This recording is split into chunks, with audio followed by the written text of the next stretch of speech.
Niché en plein cœur du Mailen, un bar à cocktail du nom de l'Émeraude semble s'être progressivement imposé comme un lieu incontournable pour une partie de la scène artistique montréalaise, mais aussi internationale. La sobriété extérieure du lieu dissimule une architecture intérieure d'un anachronisme saisissant. En voici un avant-goût. Salut Joseph, tout d'abord merci de nous accueillir ici, c'est gentil. Est-ce que tu peux te présenter brièvement et nous expliquer ce que tu as fait avant d'en arriver là? Alors bonsoir, mon nom est Joseph Esca. Je suis propriétaire de ce bar que vous avez choisi pour votre projet, qui s'appelle l'Emerald, mieux connu comme le bar sans nom, Ouais, ou le no-name bar pour les anglophones. exactement. Merci. Et avant, t'as fait quoi? Qu'est-ce que t'as fait avant d'être propriétaire du bar? En principe, j'ai vraiment toujours été dans la scène nocturne. Ok, Depuis l'âge de 19 ans, j'ai ok, commencé comme promoteur d'événements, de soirées dans des boîtes de nuit. d'accord, J'ai ouvert ma première boîte en 2004 à l'âge de 24 ans. ok, Depuis, j'en ai eu trois. Et ceci est le quatrième. C'est mon quatrième bar. ok, super. Et ça fait combien de temps que t'es propriétaire de l'Emeraude? Ça fait exactement 3 ans et demi. D'accord. Et moi, je trouve que quand on rentre ici, l'atmosphère du bar, elle est vraiment particulière. On a vraiment l'impression d'entrer dans un univers différent. Est-ce que c'est toi qui as pensé à la décoration? Et si oui, quelles sont tes inspirations? La décoration, je m'en suis occupé. J'ai travaillé avec ce que j'avais sous les mains. Mhm. Tout a une histoire. Ce sofa était chez moi, dans mon salon. Les tapis appartenaient à mes parents. Ok, C'est des tapis perses. Les sofas en sectionnel viennent de mes locataires. Un autre de mes locataires qui m'a donné ceci comme cadeau. Le bar a été construit avec des pièces de table de billard qui étaient abandonnées dans le sous-sol.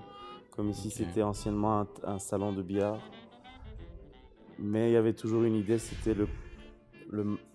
l'Afrique du Nord coloniale, Maroc, Algérie, influencée par l'esthétique de la France et des pays d'Occident. ok, super. Et on peut dire que ton bar est réputé pour sa qualité de cocktail. Alors, comment tu choisis tes barman? Euh, mes barman, je les choisis avant pour leur personnalité, Ouais, pour les gens, pour les personnes qu'ils sont. J'essaie de m'entourer de bonnes personnes, de gens qui ont, qui ont que de la sincérité à offrir. Et après ça, si en plus je peux avoir des gens qui ont de l'expérience, tant mieux. Mais l'expérience, ça s'apprend. Et ouais, ça n'a jamais été notre premier critère ici. La manière qu'on fait nos cocktails, on a une méthode assez précise. C'est une manière classique de faire les cocktails. Ça a été enseigné par un premier barman qu'on a engagé aux alentours de notre ouverture. Et depuis, cette méthode a été passée de main en main entre barman et barman en génération. ok. Et dès qu'on rentre dans le bar, ce qui nous impressionne, c'est de voir tout ton personnel habillé en costume avec des nœuds papillons. Pourquoi tu as imposé un dress code pareil? C'est pour uniformiser tout le monde, c'est pour ajouter à l'esthétique, ça fait partie du spectacle, ça fait partie du tout. Vous imaginez rentrer dans ce bar et si les barman ne seraient pas habillés en costume, on peut dire que ça enlèverait déjà 50% de l'effet. Ouais, ça enlèverait du charme en fait. D'accord.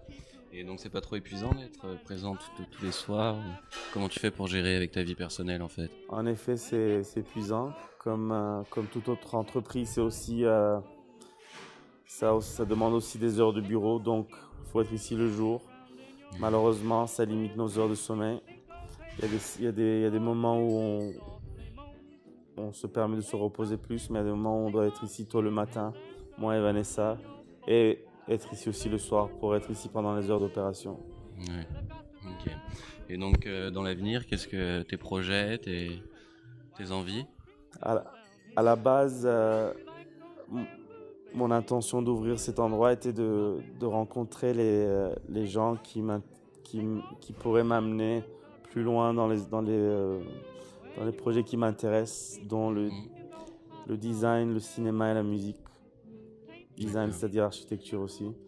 Et c'est ce que je suis en train de faire. Je me fais beaucoup de contacts et de relations avec des gens avec qui j'aimerais travailler dans le futur pour établir ce genre d'entreprise dans ces disciplines. D'accord. C'est très gentil de nous avoir reçus en tout cas. Et Je on vous remercie. souhaite beaucoup de réussite pour ce que tu entreprendras. Merci Joseph. Merci à toi Nicolas.